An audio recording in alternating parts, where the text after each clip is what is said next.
বিশ্বনবী জনাবে রাসূলুল্লাহ সাল্লাল্লাহু আলাইহি ওয়াসাল্লাম বলেছেন, আল মারআতু ইযা সাল্লাত খামসাহা ওয়া সামাত শাহরাহা ওয়া আসসানাত ফারজাহা ওয়া আতাআত বালাহা দাখালাত মিন আইয়ি আবওয়াবিল জান্নাতি শাআত।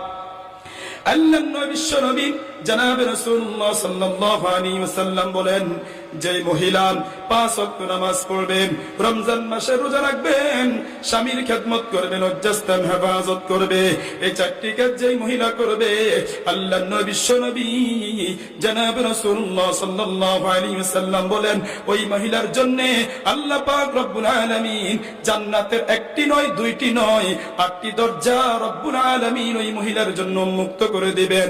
ওই মহিলা জান্নাতের যে দরজা দিয়ে ইচ্ছা ওই মহিলা আল্লাহর তৈরি জান্নাতে প্রবেশ করতে পারবে।